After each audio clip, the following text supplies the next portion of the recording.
कौन है। और तीसरी बात अब बता रहे हैं कि श्रीमद् भागवत कथा सुनने के बाद ठाकुर जी से एक संबंध व्यवस्थित करो, ठाकुर जी को कुछ मानो। अब तो हमारी इतनी कथा आप लोगों ने सुनी है, किसी ना किसी ने संबंध तो बना ही लिया होगा, ठाकुर जी को कुछ ना कुछ तो मान ही लिया होगा।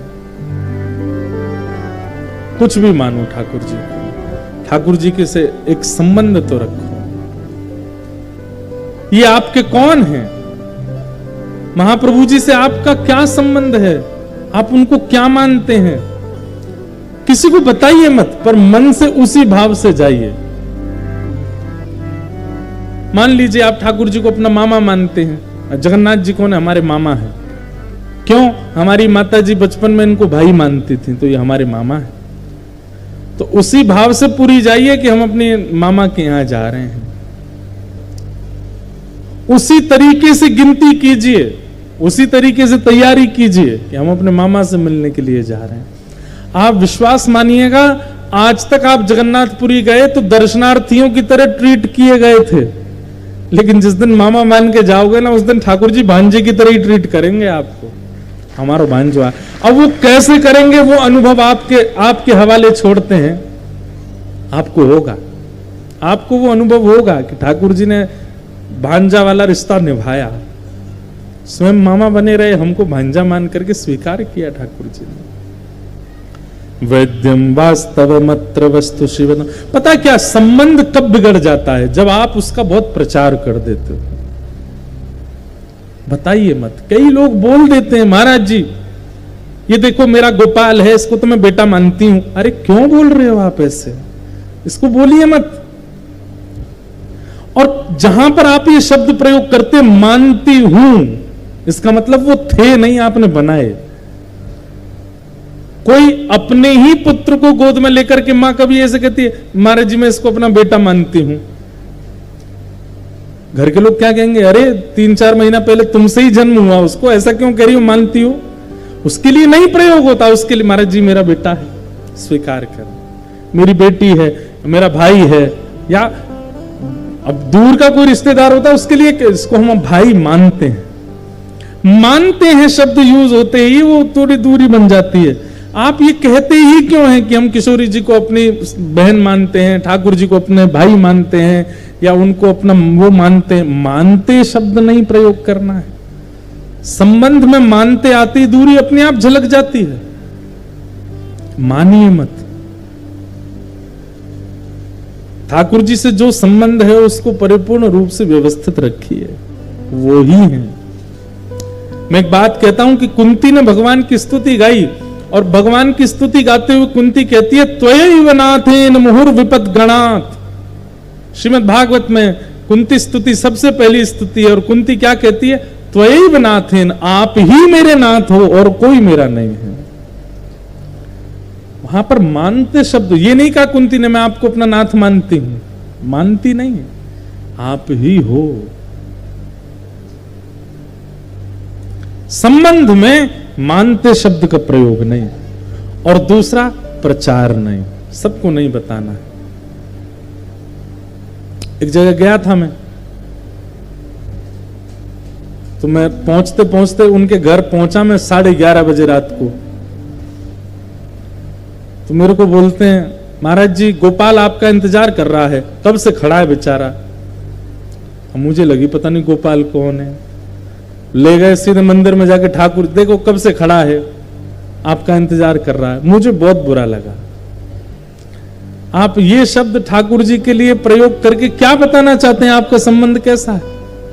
प्रचार नहीं। क्योंकि जैसे ही आपने ठाकुर जी के प्रति अपने संबंध का प्रचार किया और किसी के चित्त में यदि दोष आ गया कि अरे राम ये कैसा, उसी समय वो संबंध घटने लगेगा। और क्षमा कीजिएगा, किसी भगवत भक्त या किसी ब्रजवासी या किसी रसिक के चित्त में आपके संबंध के प्रति दोष आ गया तो निश्चित है कि वो संबंध घटेगा। इसलिए प्रचार नहीं। आप जो मानते हैं अपने चित्त में रखो, लेकिन मानो, संबंध मानो। वैद्यम वास्तव मत्र वस्तु शिवदम, ठाकुर जी से संबंध मानो। तापत्रयोन्मूलनम, 3 प्रकार के तापों का उन्मूलन कर देते हैं ठाकुर जी, आदि दैविक, आदि भौतिक, आध्यात्मिक। और इस बात का तो जीता जागता प्रमाण महाप्रभु जगन्नाथ। आप में से कई लोगों को पता होगा कि महाप्रभु जगन्नाथ जी 15 दिन के लिए बीमार क्यों होते हैं।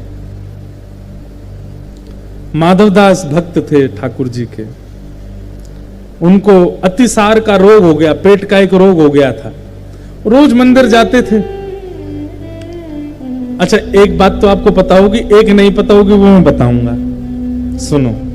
अतिसार का रोग हो गया माधवदास जी को। अब वो उनको इतना शौच जाना पड़ता था कि वो मंदिर में शुद्धि नहीं रहती थी, तो इसलिए वो मंदिर जाना बंद कर दिया।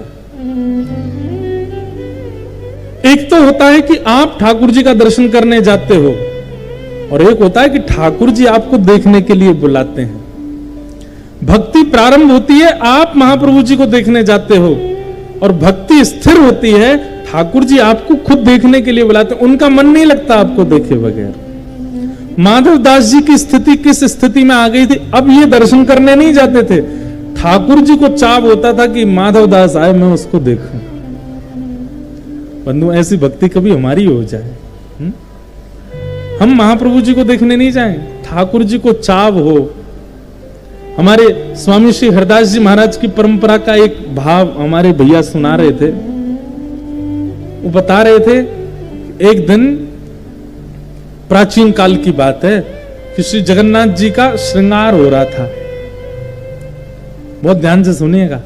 जगन्नाथ जी को माला धरा रहे थे, वस्त्र धरा रहे थे पुजारी जी। इतने में क्या देखा, महाप्रभु जगन्नाथ जी ऐसे खड़े खड़े ऐसे डोल रहे थे। तो पुजारी जी बड़े प्रसन्न हो गए, हरि हरि बोलो, हरि हरि बोलो, जय हो। महाप्रभु जी खुश हो रहे हैं, महाप्रभु जी प्रसन्न हो रहे हैं, नाचने लगे सब। दैतापति आदि सब आ गए, सब उस दृश्य को देख रहे कि महाप्रभु जी धीमे धीमे अपनी वेदी पे बैठ करके झूम रहे हैं। सबने पूछा, जय जय, आपकी प्रसन्नता है, हमारे लिए बड़ी प्रसन्नता की बात है, लेकिन हम जानना चाहते हैं, आज ना तो कोई ऐसी शुभ तिथि है, आज ना ही कोई ऐसा शुभ मुहूर्त है, आज ना ही कोई ऐसा उत्सव है, आप इतने प्रसन्न क्यों हो? और अभी तक तो कोई भोग भी नहीं धराया आपको कि भोग पाके खुश हो गए हो, ना श्रृंगार पूरा हुआ, इतने खुश क्यों हो रहे हो आप सुबह ही सुबह? ठाकुर जी, आपकी निजी बात हो सकती है, लेकिन हमको भी बताइए ना, हम भी खुश हो जाएंगे सुनकर के, आप इतने प्रसन्न क्यों हो? ठाकुर जी कहते हैं, आज वृंदावन से 20-25 लोगों की टोली मेरे दर्शन के लिए निकली है, और उस समय में ट्रेन तो होती नहीं, फ्लाइट होती नहीं, या तो बैलगाड़ी साधन हो, और अब मुझे इतनी प्रसन्नता हो रही है कि उनको 15 दिन लगेगा मेरे पास आने में, तो उनकी निकलने की खबर मुझको पड़ी और मैं खुश हो रहा हूं कि अब ब्रजवासी मेरा दर्शन करने के लिए आ रहे हैं। ठाकुर जी झूम रहे हैं। पुजारी जन इतने प्रसन्न हो गए, बोले जय हो भगवान। वो भक्त कितने चाव से आ रहे होंगे कि हम जगन्नाथ जी का दर्शन करें, पर उनको क्या पता कि वो जितने व्याकुल आपके दर्शन के, आप उससे ज्यादा व्याकुल उनको देखने के लिए हो रहे हो। क्यों? क्योंकि वो ब्रज से आ रहे हैं, क्योंकि वो रसिक जन आ रहे हैं, क्योंकि वो ब्रज के सेवक जन आ रहे हैं। जगन्नाथ जी बोले, सुनो, ये सब बड़े भजन निष्ठा रहे हैं, जितने भी आ रहे हैं, मेरा भजन बहुत करते हैं, इनके लिए उत्तम व्यवस्था कर दो, आदि आदि सब। 15 दिन बाद जब वो सब ब्रजवासी पहुंचे तो महाराज पुष्पों से उनका स्वागत हुआ, सबने उनकी बढ़िया व्यवस्था की। बोले, हमने कोई पत्र तो भेजा नहीं, हमने आप लोगों को बताया तो था नहीं कि हम आ रहे हैं, आपको ये और इतनी व्यवस्था, इतनी सेवा करने की क्या आवश्यकता? बोले, भैया, जब उन्होंने वृत्तांत बताया, बोले आप 15 दिन पहले जब निकले थे तो महाप्रभु जी अपनी ब्रह्म वेदी पर झूम रहे थे कि, और उन्होंने बताया कि आप दर्शन को आ रहे हैं। इतनी प्रसन्न हो गए वो रसिक जन। बोले, भैया, और जगह तो सुनोगे हो कि भक्त दर्शन करवे जावे, लेकिन आज पहली बार सुनी कि भक्त के दर्शन के काजे महाप्रभु जी उत्सुक हो रहे हैं। हमारी भक्ति ऐसी हो जाए, हमारी भक्ति ऐसी हो जाए कि ठाकुर जी उत्सुक हैं हमको देखने के लिए। तो माधवदास जी उसी स्थिति के थे। ठाकुर जी पूरे दिन मानो जैसे व्याकुल होकर के अपने नेत्र खोल करके, और मैं तो कहता हूं जगन्नाथ जी की पता है पलकें नहीं है, श्री जगन्नाथ जी के ये पलकें नहीं है। क्यों? ठाकुर जी ऐसे आंख खोल करके, और यूं भी नहीं कि, और जगह तो आप देखोगे ठाकुर जी के कैसे नहीं, कटाक्ष नेत्र हैं, छोटे छोटे नेत्र हैं, धीमे धीमे खोलते हैं, पर जगन्नाथपुरी में तो ऐसे खोल के बैठे हैं। जैसे कोई व्यक्ति अगर ऐसे अपने नेत्र कर ले तो और नेत्र बड़े हो जाते, पलक झपक नहीं पाती, तो मानो ऐसा लगता है महाप्रभु जगन्नाथ जी ऐसे बैठे। सबको क्यों देख रहे हैं ऐसे? बोले भैया मेरे दर्शन में भीड़ ज्यादा भई और तेरी पलक कहीं झपक गई, तू वो नहीं देख पाया तो चिंता मत करियो, मैं तो देख रहा हूं, मेरी नजर तो पे ही है, मैं तो ये देख रहा हूं। और अकेले नहीं खड़े, बगल में तुम भी खोलो अपनी आंख। तो सुभद्रा जी ने भी खोल ली, बलभद्र जी ने भी खोल ली। बोले ये दोनों क्यों खोल के बैठे? जगन्नाथ जी बोले भाई लाखों लोग आएंगे, मैं ज्यादा से ज्यादा 1-1.5 लाख लोगों को देख लूंगा, बाकी के जो बच कुछ जाएंगे उनको तुम देख लेना और फिर बाद में मुझे दिखा देना। ये भी आए थे इसलिए बलभद्र जी सुभद्रा जी भी ऐसे बैठे हैं, ऐसे जगन्नाथ जी हमारे ऐसे बैठे हैं। पलक है ही नहीं है, झपकती ही नहीं है कभी। जब रात में बड़ा श्रृंगार होता है जगन्नाथ जी का पुष्पों का, तब पलक धराई जाती है जगन्नाथ जी को कि अब ठाकुर जी शयन का समय आ गया, अब नेत्र बंद करो, तब पलक धराते, नहीं तो पलक है ही नहीं जगन्नाथ जी के। अगर मैं ऐसा कह दूं तो इसमें कोई अतिशयोक्ति नहीं। पूरे भारत में जितने ठाकुर हैं वो भक्त वत्सल हैं, लेकिन महाप्रभु जगन्नाथ जी ये भक्तों के भक्त वत्सल है। मतलब ये भक्तों के आराध्य नहीं है, ये भक्त इनके आराध्य हैं, ये भक्तों की आराधना करते हैं। और जगह तो आप ठाकुर को देखते हैं, पर जगन्नाथपुरी में ठाकुर आपको देखता है। तो माधवदास जी का रोग हो गया अतिसार का, नहीं आ पाते। महाप्रभु जगन्नाथ जी बोले माधवदास नहीं आ पा रहा तो हम चले जाते हैं, और एक बालक का रूप धारण करके गए। माधवदास जी ना हिल पा रहे ना डुल पा रहे, वहीं सब कर रहे थे शौच आदि। महाप्रभु जी गए और जल हाथ में ले करके माधवदास जी के वस्त्र धोवें, कभी पैर साफ करें, कभी कुछ साफ करें। माधवदास जी के नेत्र खुल गए। बोले ये कोई बालक नहीं है, जो सुगंधी मुझे आ रही है उससे पता चल रहा है ये महाप्रभु जगन्नाथ जी हैं। तुरंत हाथ पकड़ लिया, बोले प्रभु ये आप क्या कर रहे हैं? आप मेरी सेवा क्यों कर रहे हैं? अरे माधव तू जल्दी ठीक है जाएगो तो फिर मेरे दर्शन के काजे आवेगो, तो दर्शन वहां मेरे काजे आवेगो, मैं तो देखूंगा तब मुझे संतुष्टि होगी, इसलिए मैं जल्दी ठीक कर रहा हूं। माधवदास जी बोले आप परमात्मा हो, आप चाहो तो चुटकी बजा दो तो मेरा अभी पेट ठीक हो जाए, मेरे सारे रोग ठीक हो जाएं। ये 10-15 दिन का मुझे रोग भोगना क्यों पड़ रहा है?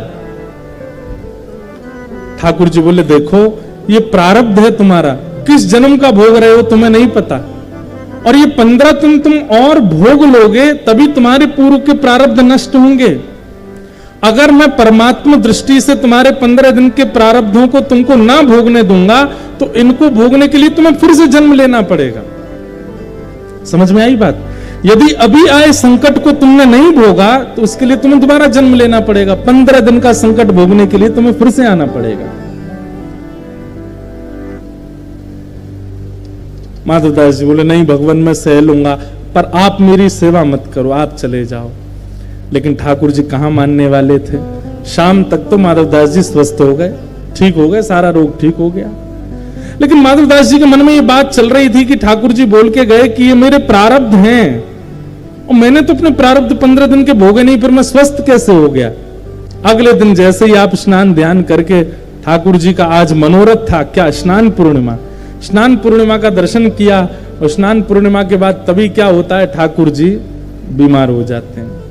15 दिन के लिए जब बीमार हुए, किसी को दर्शन नहीं हुए, माधवदास जी व्याकुल हृदय से ठाकुर जी को पुकारते हैं। बोले भगवान आपके दर्शन क्यों नहीं हो रहे, आप कैसे बीमार हो गए? बोले माधव अब तुम स्वस्थ हो ना? बोले हाँ, तुम्हारा जो 15 दिन का शेष रह गया था वो हमने अपने ऊपर ले लिया, अब उसको हम भोगेंगे। माधवदास जी को इतनी पीड़ा हुई कि नाथ आप क्यों ले रहे हैं? ठाकुर जी बोले एक पंथ दो काज। ए माधव सिंह तू इतना परेशान मत हो, ये 15 दिन के बीमार होने के पीछे एक कारण और है। माधवदास जी बोले क्या? क्योंकि माधवदास जी तो सौगंध दे रहे थे कि आप अभी स्वस्थ हो, मैं भोगूंगा, मेरा प्रारब्ध, आप क्यों ले रहे हैं अपने ऊपर? ठाकुर जी बोले नहीं नहीं तू चिंता मत कर, एक बार में 2 काम हो रहे हैं। भगवान माधवदास जी बोले क्या? एक तो तेरे रोग जो हैं वो मैं भोग लूंगा। वैसे ठाकुर जी कुछ भोगते नहीं है, ये सब तो लीला है जगन्नाथ जी की। और दूसरा बोले क्या, साल भर में 14-15 एकादशी आती है और हम एक भी एकादशी नहीं रखते, सब एकादशियों पे महाभारत पाते हैं। कहीं ना कहीं जब एकादशी की महिमा पूरे विश्व में इतनी हमने बताई है, मान लिया जगन्नाथपुरी में एकादशी के दिन महाभारत महाप्रसाद पाना होता है, यहां पर एकादशी का विधान नहीं है, क्योंकि यहां की रसोई स्वयं लक्ष्मी बनाती हैं, इसलिए लक्ष्मी के हाथ से स्पर्श करने पर एकादशी का विधान नहीं होता। लेकिन भैया कहीं एकादशी की महिमा कहीं और घट नहीं जाए, इसलिए हम तो एक साथ ही 15 दिन की एकादशी कर लेते हैं ताकि साल भर चकाचक पावे। तो कई लोग एकादशी पर ऐसा कह देते हैं कि महाप्रभु जगन्नाथ जी भी यहाँ भी तो महाप्रभु जी आपको पता नहीं है, वो बड़े चतुर हैं, वो एक साथ ही 15 दिन में व्रत करके अपनी एकादशी खत्म कर चुके हैं। 15 दिन ठाकुर जी महाप्रसाद नहीं पाते, केवल काढ़ा पीते। ऐसी एकादशी तो कोई नहीं करता होगा। हम कैसी एकादशी कर, कूटू की पकौड़ी, कूटू की कचौड़ी, ये समा के चावल लो, खिचड़ी लो, ये लो, कैसी एकादशी करते। 15 दिन एक साथ एकादशी प्रकट हो जाती है और ठाकुर जी केवल काढ़ा पी के रहते हैं। सबको ये पता रहता है कि ठाकुर जी अस्वस्थ हैं, लेकिन वास्तव में पूरे साल भर का कोटा पूरा कर देते हैं ठाकुर जी एक बार में। तो इसलिए जो लोग, ये कोई ऐसी शास्त्रीय बात नहीं, लेकिन मेरे मन में आता है कि जो लोग जगन्नाथपुरी में एकादशी के दिन महाप्रसाद पाते हैं, उन एकादशियों को गिन लीजिएगा कितनी एकादशी हमने महाप्रसाद पाया, वो प्रेम से पाइएगा। और जब ठाकुर जी स्नान पूर्णिमा के बाद 15 दिन के लिए बीमार होते हैं, उतने दिन का व्रत आप भी किया करो। ठाकुर जी भी तो नहीं पा रहे हैं, तो हमें भी नहीं पाना है। इन दो भावों से ठाकुर जी बीमार होते हैं महाप्रभु जगन्नाथ जी। एक तो माधव दास का रोग लेते हैं, और फिर ठाकुर जी को इतना अच्छा लगा कि हमने अपने भक्त की पीड़ा ली, उसको पीड़ा उत्सव के रूप में ठाकुर जी मनाते हैं हर साल। माधव दास जी के उस रोग को अपने उत्सव के भांति, जैसे ठाकुर जी का उत्सव भक्त बनाते हैं, ऐसे भक्त के उत्सव को ठाकुर जी पीड़ा उत्सव के रूप में मनाते हैं 15 दिन के लिए। ऐसे महाप्रभु श्री जगन्नाथ जी, बोलो जगन्नाथ महाप्रभु के। ऐसे जगन्नाथ जी को हम बारंबार प्रणाम करते हैं। तो इस प्रकार बंधुओं, ठाकुर जी से एक संबंध मानो। तापत्रयोन्मूलनम श्रीमद्भागवते महामुनिकते किंबा परैरीश्वरः सद्यो हृदय वरुध्यते त्रिकृत भी शुश्रूषभिस्तच्छण।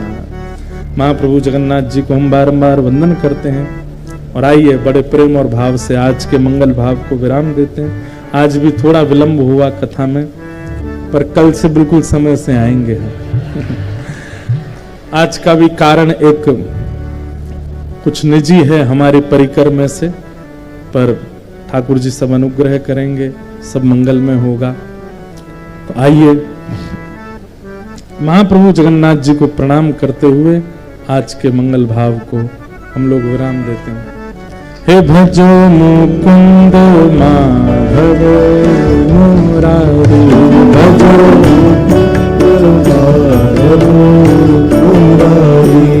भजो मुकुंद माधव मुरारी, भजो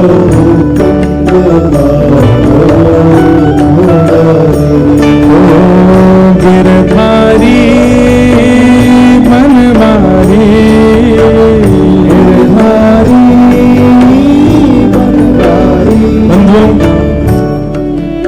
प्यारे गिरधर लाल जी के दर्शन की उत्सुकता कई लोगों के मन में है।